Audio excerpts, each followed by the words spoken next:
নমস্কার দর্শক বন্ধুরা, ইমেজ বেঙ্গল হেলথ কেয়ার অনুষ্ঠানে আপনাদের সকলকে স্বাগত।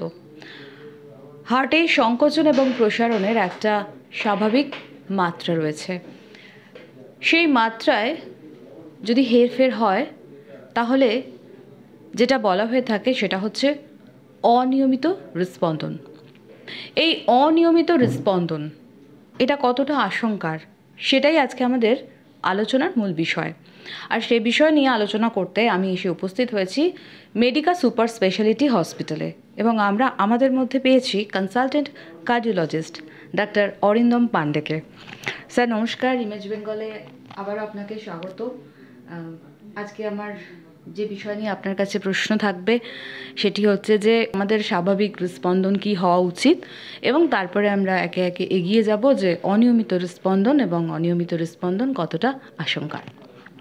অ্যাবসলিউটলি, এটা খুবই রেলেভেন্ট একটা টপিক, কারণ এই টপিকটা সম্বন্ধে মানুষের ক্লিয়ার কাট আইডিয়া নেই, কনসেপশানে কিছু কিছু জায়গায় ফাঁক রয়ে গেছে। তো অনিয়মিত হৃদস্পন্দন যখনই আমরা বলবো তার সঙ্গে ভালো করে বুঝতে হবে এটা দুভাবে সম্ভব। একটা হচ্ছে যে হৃদস্পন্দন তার গতি, আমরা জানি নর্মাল একটা রেট, হার্ট রেট আছে, যেটা আমরা হার্ট রেট বলি, একই জিনিস আমরা কিন্তু পালসে হাত দিয়ে পাই। অর্থাৎ হার্ট রেট আর পালস রেট বেসিক্যালি একই জিনিস, কিছু কিছু রেয়ার সিচুয়েশন বাদ দিয়ে। তাহলে এই হার্ট রেট বা পালস রেটের একটা নির্দিষ্ট গতি আছে, আমরা বলি 60 থেকে 100। তাহলে এই যে 60 থেকে 100-র মধ্যে পার মিনিটে বিট করছে হার্টটা, সংকুচিত প্রসারিত হচ্ছে, সেটা একটা স্বাভাবিক হার্ট রেট। এর থেকে কমে যাওয়া বা বেড়ে যাওয়াটা একটা অনিয়মিত হার্ট রেট বা হার্টের যে ছন্দের অনিয়ম একটা ইন্ডিকেট করে। আবার একই সঙ্গে দুটো হার্ট রেটের মধ্যে বা দুটো পালস বিটের মধ্যে যে গ্যাপটা আছে, সেই গ্যাপটা কিন্তু আইডিয়ালি একটা ফিক্সড গ্যাপ, অর্থাৎ একটা নির্দিষ্ট সময় বাদে বাদে আমাদের পরপর হার্ট রেট বা হার্ট বিট হওয়ার কথা। তো এই যে গ্যাপটা, এটা যদি আবার ভ্যারি করে তাহলেও কিন্তু আমরা বলবো সেটাও একটা হার্টের গতির অনিয়ম, এবং এই গোটা জিনিসটাকে আমরা ইংরেজিতে বলি কার্ডিয়াক অ্যারিথমিয়া। তাহলে কার্ডিয়াক অ্যারিথমিয়া হচ্ছে যে হার্টের স্বাভাবিক ছন্দ বা রেট যেটা, সেই রেটের কমে যাওয়া, অর্থাৎ 60-এর থেকে কমে গেল, যেটাকে আমরা বলবো ব্র্যাডিকার্ডিয়া। আর হার্ট রেটটা যদি 100-র ওপরে চলে যায় তখন আমরা সেটাকে বলবো ট্যাকিকার্ডিয়া। আর যদি এই হার্ট রেটের ছন্দের অনিয়ম হয়, অর্থাৎ দুটো হার্ট রেটের মধ্যে গ্যাপটা ভ্যারি করে বা অন্য ওই ধরনের কিছু সমস্যা হয়, সেটাও আবার হার্ট রেটের যে রেঞ্জ তার মধ্যে থেকেও এই জিনিসটা কিন্তু অ্যাবনর্মাল হিসেবে আমরা গণ্য করব। এটাকে আমরা বলবো কার্ডিয়াক অ্যারিথমিয়া। মোস্টলি কিছু কার্ডিয়াক অ্যারিথমিয়া এরকম নর্মাল হার্ট রেট নিয়েও আসতে পারে। এটা ইন নাটসেল বিভিন্ন রকম ক্লাসিফিকেশন। এবার আমরা যেটা জানবো যে এই যে অনিয়মিত হৃদস্পন্দন যাদের হয় কী কারণে হয়, বা তারপরে আমরা লক্ষণে আসছি। তো প্রথমে যদি বলি কারণ কি হয়, এটা আমরা ইন নাটসেল বললাম যে এগুলো হচ্ছে কার্ডিয়াক অ্যারিথমিয়া, ছন্দের অনিয়ম বা রেটের প্রবলেম। তো কার্ডিয়াক অ্যারিথমিয়ার কিন্তু আমরা গ্রসলি যে কারণগুলো ভাগ করি, তার হচ্ছে গ্রস কারণ হচ্ছে কিছু কার্ডিয়াক কারণ, অর্থাৎ হার্টেরই কিছু সমস্যা, কিছু রোগ, সেগুলো বিভিন্ন রকম রোগ হতে পারে। তো কার্ডিয়াক কারণ। আরেকটা হয় যে নন কার্ডিয়াক কারণ, অর্থাৎ হার্টের পার্শ্বে কোনো সমস্যা নেই, কিন্তু হার্টের বাইরে শরীরের অন্যান্য জায়গায় এমন কিছু প্রবলেম, এমন কিছু পরিস্থিতি তৈরি হয়েছে যার জন্য আমার কার্ডিয়াক অ্যারিথমিয়া হচ্ছে, যেখানে হার্টটা স্ট্রাকচারালি নর্মাল। খুব কমন এক্সাম্পল দিয়ে আমি আপনাকে বলতে পারি যে থাইরয়েড তো হার্টের মধ্যে নয়, একটা আলাদা একটা এন্ডোক্রিন অর্গ্যান, আমাদের গলায় থাকে থাইরয়েড। থাইরয়েড থেকে থাইরক্সিন বলে একটা হরমোন আমাদের শরীরে নির্গত হয়। তো থাইরয়েডের যদি কোনো প্রবলেম হয়, আমরা বলি কম নির্গমন হলে সেটা বলি হাইপোথাইরয়েড, বেশি হলে পরে তখন বলি হাইপার থাইরয়েড। হাইপার থাইরয়েডে এই থাইরক্সিন হরমোন গ্ল্যান্ড থেকে অনেক বেশি শরীরে চলে আসে। তো এই হাইপার থাইরয়েড স্টেটে দেখা গেছে বিভিন্ন রকম কার্ডিয়াক অ্যারিথমিয়া হয়। তাহলে আমরা বলি থাইরোটক্সিকোসিস বা hyperthyroid is a non cardiac cause of cardiac arrhythmia. সেরকমই যদি কারো অ্যানিমিয়া থাকে, যে হিমোগ্লোবিন খুব ফল করে গেছে, তাতেও কিন্তু আমাদের হার্টের যে রেট সেটা বেড়ে যেতে পারে, হার্টের ছন্দেরও অনিয়ম হতে পারে। তো এইগুলো হচ্ছে common non cardiac cause of cardiac arrhythmia. Otherwise বেশিরভাগ ক্ষেত্রে কার্ডিয়াক অ্যারিথমিয়া কিন্তু হার্টের কারণেই হয়ে থাকে, তাই না? হার্টের কারণেই হয়ে থাকে। তো হার্টে জেনারেলি কিছু কনজেনিটাল প্রবলেম থাকে, জন্মগত রোগ থাকে, আমরা বলি কিছু চ্যানেলোপ্যাথি থাকে, যেগুলো হার্টের যে ইলেকট্রিক্যাল সার্কিট আছে সেখানে কিছু গলদ থাকে, তার জন্য হতে পারে, যেটা কিছুটা ক্ষেত্রে হয়তো জন্মগত হলো, আবার কিছু ক্ষেত্রে অ্যাকুয়ার্ড হতে পারে, অর্থাৎ যত মানুষ তার বয়সটা বাড়ছে তখন আস্তে আস্তে এই রোগগুলো হার্টের মধ্যে বাসা বাঁধে। এবং সবসময় যে অ্যাকুয়ার্ড ইলনেসগুলো কার্ডিয়াক অ্যারিথমিয়া যে কার্ডিয়াক ইলেকট্রিক্যাল টিস্যুকে ইনভলভ করে হবে সেরকম না, হার্টের হয়তো অন্য একটা প্রবলেম হয়েছে। দেখা গেল যে ইস্কেমিক হার্ট ডিজিজ, হার্টের পাম্পিং কমে গেছে, হার্টের নিজের ব্লাড সাপ্লাইয়ের প্রবলেম, তার জন্য সেকেন্ডারি ম্যানিফেস্টেশন হিসেবে এরকম কার্ডিয়াক অ্যারিথমিয়া হতে পারে।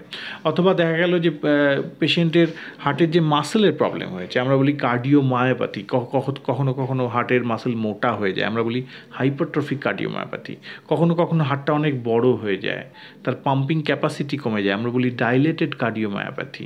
তো এরকম হাইপারট্রফিক বা ডাইলেটেড কার্ডিওমায়োপ্যাথি, অথবা আরেকটা বলি আমরা রেস্ট্রিকটিভ কার্ডিওমায়োপ্যাথি, যেগুলো ইনফিল্ট্রেটিভ ডিসঅর্ডার, কিছু এমন জিনিসপত্র হার্টের মাসেলের মধ্যে ইনফিল্ট্রেট করে যেটা নর্মালি করার কথা নয়, তো সেগুলোতেও কিন্তু এরকম কার্ডিয়াক অ্যারিথমিয়া হতে পারে। আর তাছাড়া কিছু কার্ডিয়াক অ্যারিথমিয়া পুরোপুরিভাবে হার্টের যে ইলেকট্রিক সার্কিট সেখানকারই প্রবলেম, এবং এটা কিছুটা বয়সজনিত হতে পারে।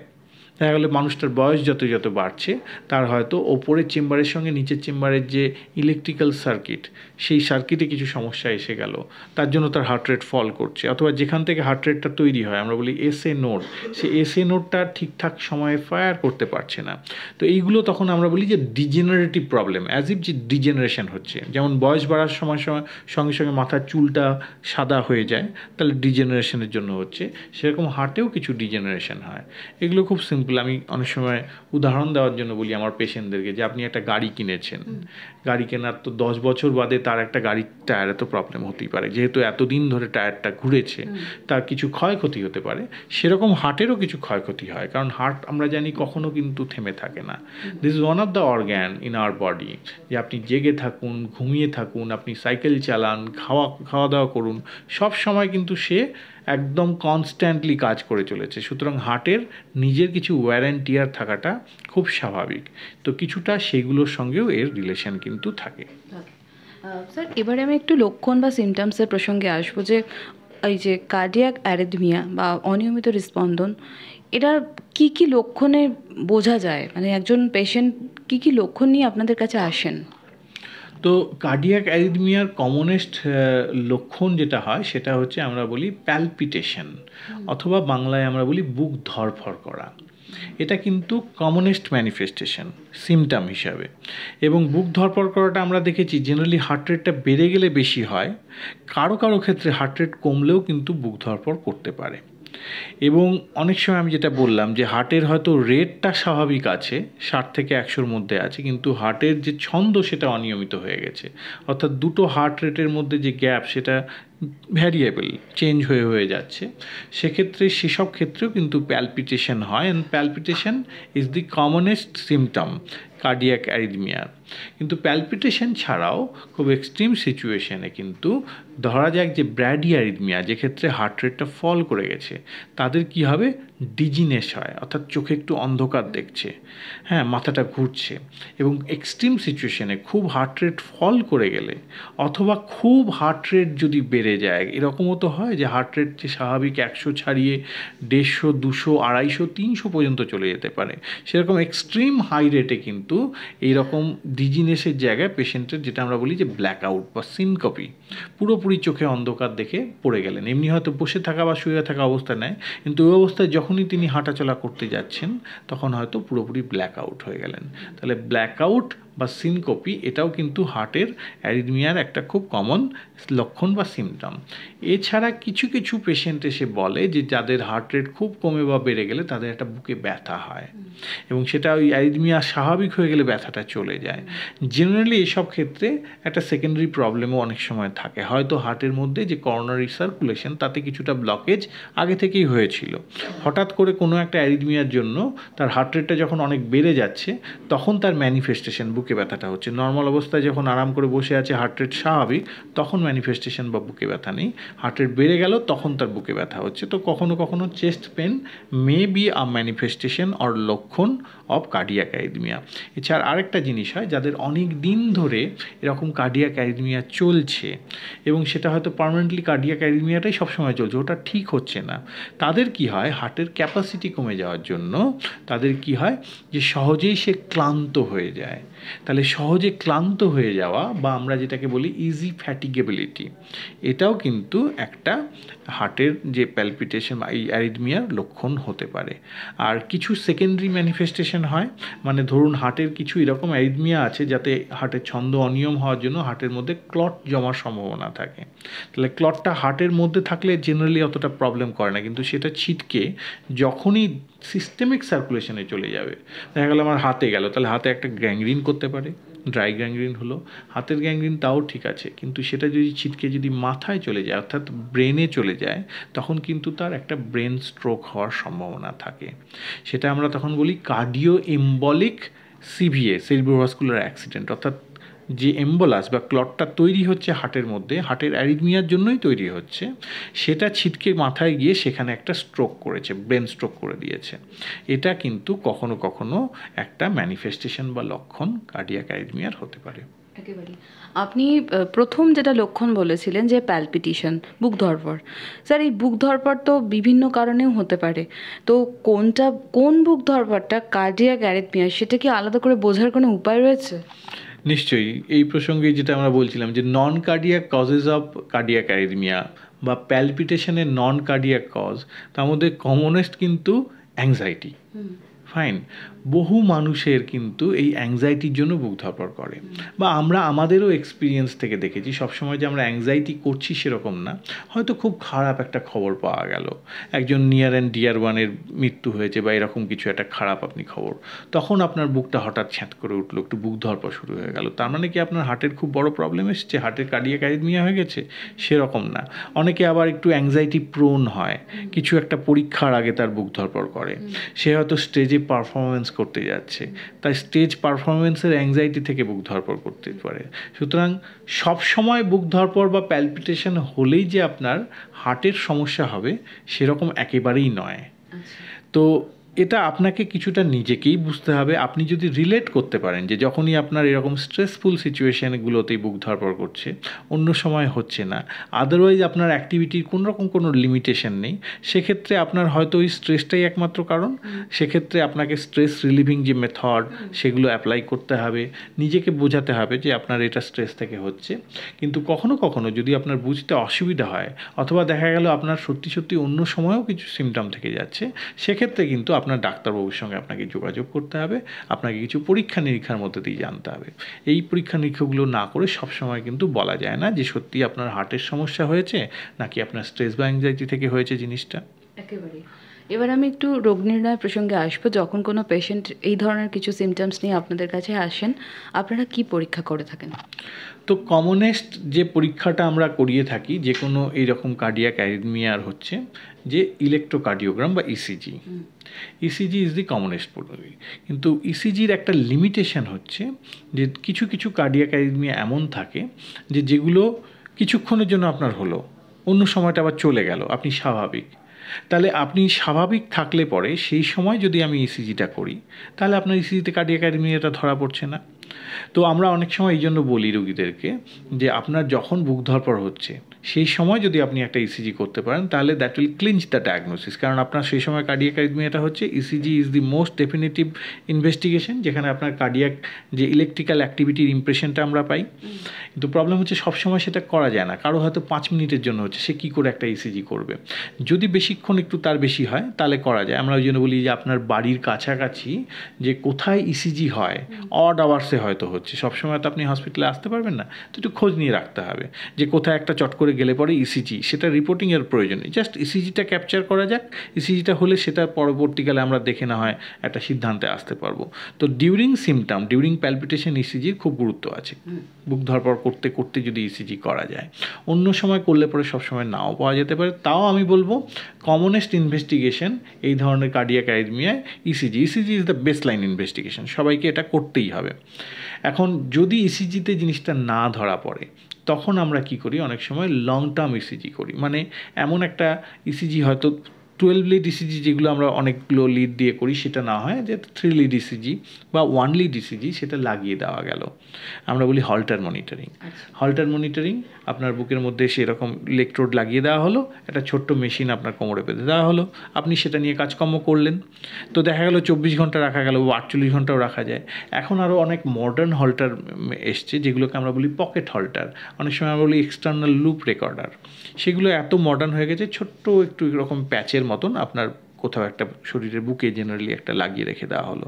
এবং এই যে মডার্ন এগুলোর সুবিধা হচ্ছে, নর্মাল কনভেনশনাল হল্টারে ওটা নিয়ে আপনি স্নান টান করতে পারবেন, আমরা বলি আপনি সকালে স্নান করে তারপর লাগিয়ে নিন, পরের দিন খুলে আবার স্নান করবেন। তো অনেক সময় ওটা নিয়ে কাজকর্ম করতে একটু অসুবিধা হয়, ওগুলোতে গাম থাকে, গামগুলোতে একটু প্রবলেম হয় অনেকের। তো সেই জন্য এই মডার্ন হল্টার যেগুলো পকেট হল্টার বা প্যাচ হল্টার, সেগুলো এই ক্ষেত্রে এই লিমিটেশনগুলো অনেকাংশে রিমুভ করেছে, এবং এগুলো আমরা অনেক দিন রাখতে পারি, 7 দিন বা 2 সপ্তাহ রাখা যায়। আপনার আবার অনেকে আছে ওয়ারেবল, একটা ওয়াচ পরে নিল, ইনফ্যাক্ট অ্যাপেল ওয়াচেও কিন্তু অনেক অ্যারিথমিয়া এরকম ডিটেক্ট করা যায়। অ্যাপেল ওয়াচে যে অ্যারিথমিয়াগুলো ডিটেক্ট করা হয়েছে সেগুলো নিয়ে ক্লিনিক্যাল রিসার্চ পর্যন্ত হয়েছে, এবং এগুলো আমাদের যে বিভিন্ন মেডিকেল জার্নালে পাবলিশড হয়েছে, বিশেষ করে কমপ্লিট হার্ট ব্লক ধরতে বা হার্টের একটা খুব কমন অ্যারিথমিয়া হয় এট্রিয়াল ফিব্রিলেশন ধরতে অ্যাপেল ওয়াচ কিন্তু খুব ভালো জায়গায় পড়েছে। বেসিক্যালি ওটা একটা 1 লিড ইসিজি করে, এবং সেটা কন্টিনিউয়াস হয়, যেহেতু আপনি সবসময় পড়ে থাকছেন ওয়্যারেবলগুলো, তো সেগুলোতেও এই জিনিসগুলো অনেক সময় ধরা যায়। যদিও আমরা ক্লিনিক্যাল ইমপ্লিকেশান হিসেবে কাউকে অ্যাপেল ওয়াচ পড়তে বলছি বলে আমার মনে পড়ছে না, কিন্তু অনেকে এখন আসছে যে তারা অ্যাপেল ওয়াচ বা স্মার্ট ওয়াচ ব্যবহার করে, তাতে ইসিজি একটা রেকর্ডেড হয়েছে এবং সেইটাতে সে ওই জিনিসটা ধরতে পেরেছে। সেটা নিয়ে কিন্তু এখন এরকম রোগী আমরা বেশ প্রায়শই পেয়ে থাকি, তারা এসে তাদের সেই রিডিংটা দেখাচ্ছে, এবং অনেক সময় এটা কিন্তু হেল্পফুল হয়, যেটা এমনি চট করে বারে বারে ইসিজি করে ধরা পড়লো না, ওই জিনিসটাতে ওই জায়গাটাতে ডিভাইসটাতে যে রেকর্ডেড হলো, তখন আমরা ওই রিদিমটা দেখে বলে দিলাম না আপনার এই অ্যারিথমিয়াটা রয়েছে, তার মানে আপনাকে এবার এইভাবে চিকিৎসাটা করতে পারলে ভালো হয়। তো এইভাবে আস্তে আস্তে ইভলভ হচ্ছে, আরও অনেক রকম ইনভেস্টিগেশন করা হয়। খুব এক্সট্রিম সিচুয়েশানে আমরা কি করি, যে কিছুই ধরা পড়ছে না, তখন আমরা পেশেন্টকে হসপিটালে ভর্তি করে কার্ডিয়াক ইলেকট্রোফিজিওলজিস্ট স্টাডি করি, আমরা বলি ইপি স্টাডি।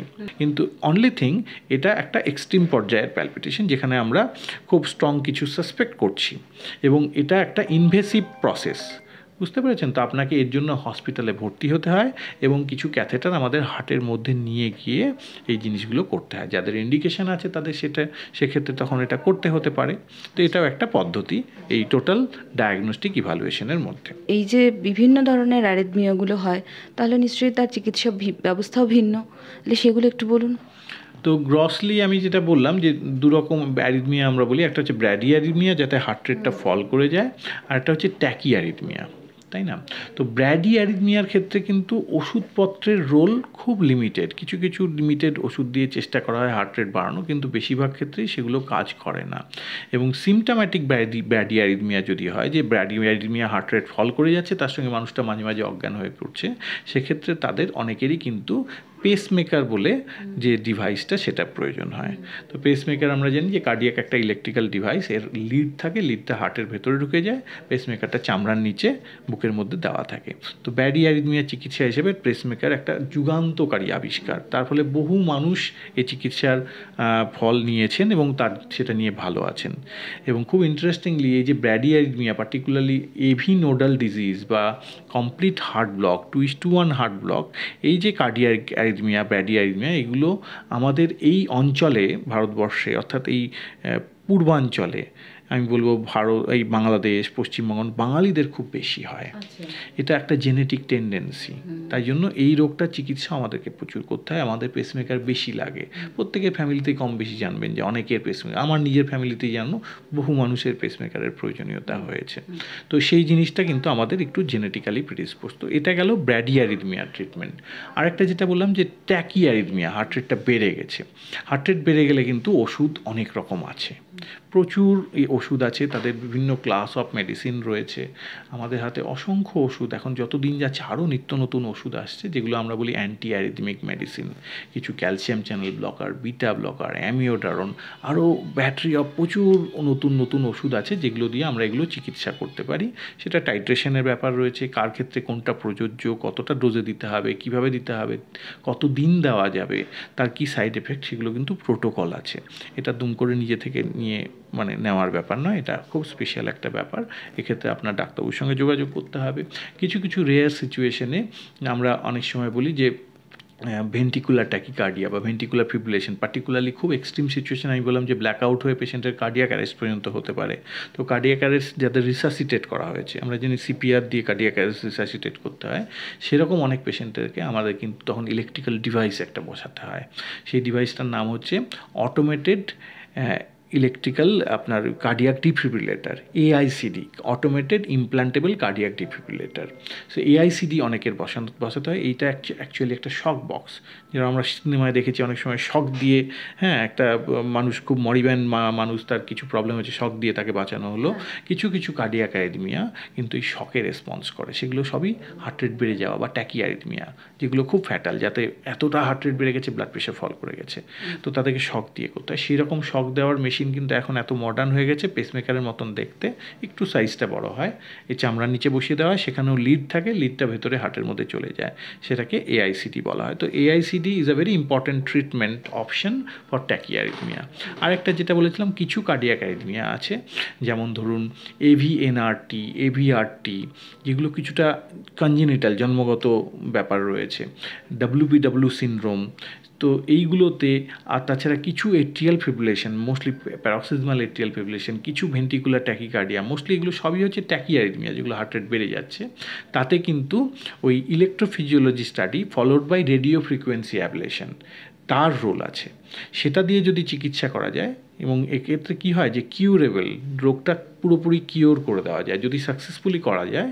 সবাইকে হয়তো করা গেল না, 90 to 95% এই ধরনের পেশেন্টদেরকে, যে আমরা যদি প্রপারলি এই রেডিও ফ্রিকোয়েন্সি অ্যাবলেশন করি, তাহলে রোগটাকে কিন্তু সম্পূর্ণ সারিয়ে দেওয়া যায়, এবং তারপর কিছুদিন হয়তো 2-3 মাস বা 6 মাস ওষুধ খেতে হলো, আর সারা জীবন ওষুধ খেতে হলো না। তো এরকম একটা কিন্তু অপশানও রয়েছে কিছু কিছু cardiac arrhythmia, mostly techie arrhythmia পেশেন্টের। অনিয়মিত হৃদস্পন্দন নিয়ে যখন আমরা কথা বলছি, তো এই অসুখের জন্য আমাদের এতটা আশঙ্কা, এই আশঙ্কার দিকটা কোথায়? তো যেটা আমি একটু আগেও কিছুটা প্রসঙ্গটা তুলেছিলাম, যে কিছু ট্যাকি অ্যারিথমিয়া এবং কিছু ব্র্যাডি অ্যারিথমিয়া, খুব এক্সট্রিম, যেগুলো কমপ্লিট হার্ট ব্লক মানে ওপর চেম্বার নিচের চেম্বারে পুরোপুরি ডিসকানেক্ট হয়ে গেছে, এবং হার্ট রেট আপনার 40-এর নিচে নেমে যাচ্ছে। This is an emergency situation, সঙ্গে সঙ্গে টেম্পোরারি পেসমেকার করে আমাদের হার্ট রেট স্বাভাবিক করতে হবে। অথবা ভেন্টিকুলার ট্যাকিকার্ডিয়া, ভেন্টিকুলার ফিব্রিলেশন, এরকম যেগুলো খুব মারাত্মক ট্যাকিয়ারিথমিয়া, হার্ট রেট 180-200 হয়ে গেছে, এবং নিচের চেম্বার থেকে অরিজিন, অ্যারিথমিয়ার ফোকাসটা নিচের এই রোগগুলো কিন্তু খুব একটা ভালো রোগ নয়, এবং বহু মানুষের এই রোগে কিন্তু মৃত্যু পর্যন্ত হয়েছে, because they are very important cause of sudden cardiac death. অর্থাৎ আমরা বলি না, হঠাৎ করে মৃত্যু, হঠাৎ মৃত্যুর পিছনে এই ধরনের কার্ডিয়াক অ্যারিথমিয়ার কিন্তু রোল রয়েছে। সুতরাং সব অ্যারিথমিয়াই কিন্তু বেনাইন নয়, বেশিরভাগ অ্যারিথমিয়াই জেনারেলি অত খারাপ নয়, কিন্তু কিছু কিছু কার্ডিয়াক অ্যারিথমিয়া আছে যেগুলো কিন্তু খুব সাংঘাতিক, এবং বহু মানুষের এতে কিন্তু মৃত্যু হয়, এবং সেগুলো প্রপারলি ডায়াগনোস করে তাকে চিকিৎসার মধ্যে আসতে হয়, কারণ এখন চিকিৎসা ব্যবস্থাও অনেক উন্নতি হয়ে গেছে, এবং তার ফলে এইগুলো কিন্তু আমরা সঠিক সময়ে যদি ডিটেক্ট করতে পারি এবং অ্যাপ্রোপ্রিয়েট ট্রিটমেন্ট আমরা প্রোভাইড করতে পারি, তাহলে কিন্তু that will save the life of the patient. আমরা বলি লাইফ সেভিং ট্রিটমেন্ট। পাশাপাশি আপনি যেটা শুরুতেই বলেছিলেন যে কার্ডিয়াক অ্যারিথমিয়ার আর একটা ব্যাপার হচ্ছে যে যেটা স্ট্রোক স্ট্রোকের আশঙ্কা বাড়িয়ে দেয়, সেটা একটু যদি বলেন। মোস্টলি আমাদের কমনেস্ট কার্ডিয়াক অ্যারিথমিয়া যদি বলি, আমরা একটা কার্ডিয়াক অ্যারিথমিয়া নিয়ে অনেক সময় বিভিন্ন ফোরামে বলে থাকি, সেটা হচ্ছে এট্রিয়াল ফিব্রিলেশন। এট্রিয়াল ফিব্রিলেশনটা কি হয়, যে আমাদের হার্টের যে ওপরের দুটো চেম্বার, রাইট এট্রিয়াম আর লেফট এট্রিয়াম, সেখান থেকে এই কার্ডিয়াক অ্যারিথমিয়াটা তৈরি হয়, এবং সেই দুটো চেম্বার ফিব্রিলেট করে, মানে ওরা প্রপারলি কন্ট্র্যাক্টই করতে পারছে না, খুব হাই ফ্রিকোয়েন্সিতে তারা ফিব্রিলেট করে। তার মানে রেট অফ এট্রিয়াল ফিব্রিলেশন যদি ওপরের চেম্বারে দেখি, সেটা 350 থেকে 600 হতে পারে। কিন্তু যেহেতু আমাদের এভি নোড বলে একটা জায়গা আছে যেখানে ফিল্টার করে নেয়, ওপরের রেটটা খুব বেশি থাকলে সবসময় নিচের চেম্বারে যাবে না, ফিল্টার করে নিচের চেম্বারে যে হার্ট রেটটা পৌঁছায় সেটা ডেফিনেটলি ট্যাকিয়ারিথমিয়া 100 থেকে বেশি, কিন্তু এত বেশি 350 থেকে 600 হয় না। তো এটা একটা খুব common cardiac arrhythmia, atrial fibrillation বা এএফ। তাহলে ওপরের দুটো চেম্বার যেহেতু এত হাই ফ্রিকোয়েন্সিতে কম্পন করছে, ওখানে কোনো এফেক্টিভ কন্ট্রাকশানই হচ্ছে না, সেটা ভালোভাবে কন্ট্রাক্টই করতে পারছে না। তার ফলে কী হয়, আমরা জানি যে জমা জলে যত গণ্ডগোল, মশার জন্ম কোথায়, যে জমা জল ফ্লোয়িং এইতে কিন্তু মশা জন্মায় না। তো এইখানেও তার মানে ব্লাডটা স্ট্যাগনেন্ট হয়ে যাচ্ছে, আর যেই স্ট্যাগনেন্ট হয়ে যাচ্ছে তখন ওখানে কি হবে, ক্লট তৈরি হওয়ার সম্ভাবনা থাকে। মেন জায়গায় হয়তো হলো না, কিন্তু কি আছে ওপরের চেম্বারগুলোর মধ্যে না অ্যাপেন্ডেজ বলে কিছু খাঁজ আছে, সেই খাঁজের মধ্যে যেগুলো সর্ট অফ অ্যাপেন্ডিক্স আমরা বলি, অ্যাপেন্ডিক্স আমাদের কোনো কাজে দেয় না, সেরকম হার্টের লেফট এট্রিয়ামে অ্যাপেন্ডেজ বলে একটা জায়গা আছে, সেটা একটা খাঁজের মতন, আঙুলের মতন একটা জায়গা, সেখানে গিয়ে ব্লাডটা যদি অনেকক্ষণ স্ট্যাগনেন্ট থাকে, ওখানে প্রচুর ক্লট তৈরি হওয়ার চান্স থাকে এই এট্রিয়াল ফিব্রিলেশন রোগে। তাহলে এট্রিয়াল ফিব্রিলেশনের চিকিৎসায় হার্ট রেট কন্ট্রোল করা, অর্থাৎ স্বাভাবিক রাখাটা যেমন ইম্পর্টেন্ট, ওই যে চেম্বারের ওপরের জায়গায় যেখানে ক্লট তৈরি হচ্ছে সেটা যাতে না তৈরি হয়, তার জন্য রক্ত পাতলা করা অ্যান্টিকোয়াগুলেন্ট মেডিসিন দেওয়াটা ইজ ইকুয়ালি ইম্পর্টেন্ট। কারণ দুটোই ইম্পর্টেন্ট না, বুক ধরপড় করছে, চেস্ট ডিসকমফোর্ট হচ্ছে, সেটা কমানো যেমন ইম্পর্টেন্ট, তার সঙ্গে ওই যে ক্লটটা ছিটকে যাতে ব্রেনে না যায়, স্ট্রোকটা যাতে না হয়, সেটাও ইকুয়ালি ইম্পর্টেন্ট। তাই জন্য এইভাবে চিকিৎসাটা করা হয়, দুটো, একটা অ্যান্টিকোয়াগুলেন্ট মেডিসিন আর কিছু অ্যান্টি অ্যারিথমিক মেডিসিন বা কিছু কিছু ক্ষেত্রে কিছু ইন্টারভেনশন, এভাবে করা হয়। স্যার, আমরা তো সবসময় একটা প্রিভেন্টিভ মেজারের কথা চিন্তা করে থাকি, তাহলে এই আপনি কিছুটা বলেছেন যেটা জেনেটিক্স বা বংশগত, কিন্তু অনিয়মিত হৃদস্পন্দন কি কোনোভাবে আমরা আটকাতে পারি আমাদের লাইফস্টাইল দ্বারা বা আমাদের মানে খাদ্যাভ্যাস দ্বারা? নিশ্চয়ই নিশ্চয়ই নিশ্চয়ই আটকানো যায়। হ্যাঁ, যেটা প্রথমে তুমিও বললে সাথী, যে কিছু কনজেনিটাল প্রবলেম আছে, কারো ধরা গেল যে WPW সিনড্রোম আছে, এটা তো একটা জন্মগত রোগ। আমার ওপরের চেম্বার নিচের চেম্বারে যতগুলো ইলেকট্রিক্যাল কানেকশন থাকার কথা, তার থেকে ওপরওয়ালা তোমাকে বেশি কিছু দিয়ে দিয়েছে, তাতে এক্সট্রা পাথওয়ে তৈরি হয়েছে। তো এগুলো তো তুমি লাইফস্টাইল চেঞ্জ করে কিছু চেঞ্জ করতে পারবে না, এটা যাদের আছে তাদেরকে চিকিৎসার মধ্যে আসতে হবে, তাকে করতে হবে। এরকম কিছু congenital arrhythmia, to be honest, lifestyle মডিফিকেশনে কোনো রোল নেই। লাইফস্টাইল মডিফিকেশনের ইমেন্স রোল আছে বাকি কার্ডিয়াক অ্যারিথমিয়াগুলোতে, তার মধ্যে সবগুলোতেই কম বেশি। কারণ এই যে কার্ডিয়াক অ্যারিথমিয়া, তার মানে কেন হয় সেটা কিন্তু কমন সয়েল হাইপোথিসিস, মানে যে কারণে হার্টের অন্যান্য রোগ হচ্ছে, অর্থাৎ ischaemic heart disease, heart attack, সেগুলো যে কারণে হচ্ছে, সেই কিছুটা একই কারণে কিন্তু তোমার কার্ডিয়াক অ্যারিথমিয়াগুলোও হয়। এই যে এট্রিয়াল ফিব্রিলেশন কাদের বেশি হয়, যাদের ব্লাড প্রেশার বেশি থাকে, যাদের কোলেস্ট্রলের সমস্যা, যাদের সুগার আছে। তাহলে লাইফস্টাইল মডিফিকেশন যেগুলো তোমার এই রিস্ক ফ্যাক্টরগুলোকে কমাবে, সেগুলো এগুলোতে বেনিফিট দেবে। সেরকম হার্টের ব্লকের কারণে যে কারণগুলো হয়, যেমন কেউ কেউ স্মোক করে, smoking is a very important risk factor for cardiac arrhythmia as well. Smoking ছাড়া আরও খুব মানে অনিয়ন্ত্রিত অ্যালকোহল কনজামশন করার অভ্যেস থাকে, যেমন অ্যালকোহলের সঙ্গে যে আমি এট্রিয়াল ফিব্রিলেশন নিয়ে একটু আগে বলছিলাম, ইটস ভেরি ক্লোজলি রিলেটেড, এতটাই ক্লোজলি রিলেটেড, পোশাকি নাম আছে এই রোগটার, holiday heart syndrome. Holiday heart syndrome, যেমন অনেকে হলিডে উইকেন্ডে হয়তো একটু অ্যালকোহল পান করার একটা অভ্যেস থাকে, যেই অ্যালকোহল নিচ্ছে, অ্যালকোহল নেওয়ার পরেই তার এট্রিয়াল ফিব্রিলেশন হচ্ছে, তার থেকে এরকম একটা নাম এসছে যে হলিডে হার্ট সিনড্রোম, বেসিক্যালি ওই অ্যালকোহল নেওয়ার পরে এট্রিয়াল ফিব্রিলেশন হওয়া।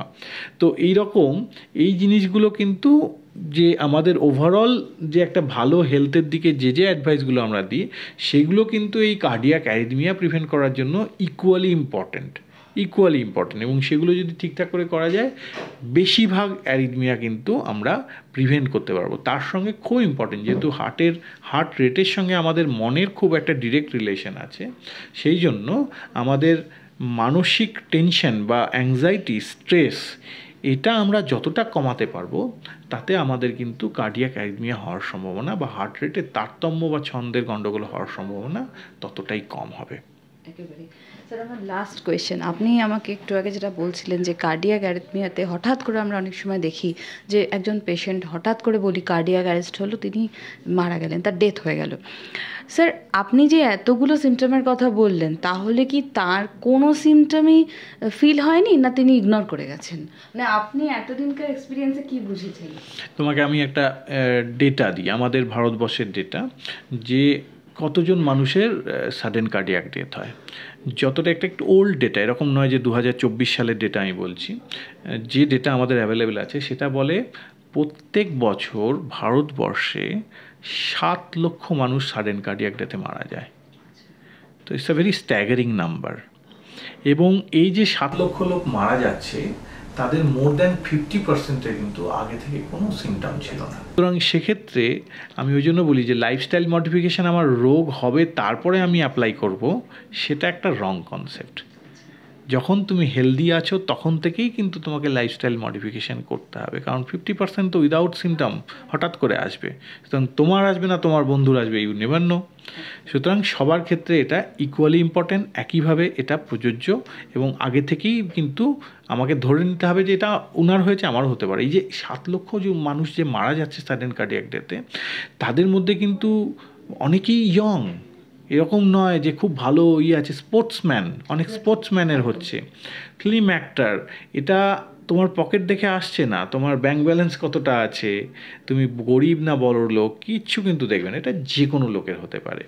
সুতরাং একটা প্রপার হেলদি লাইফস্টাইল সবাইকে মেনটেন করতে হবে।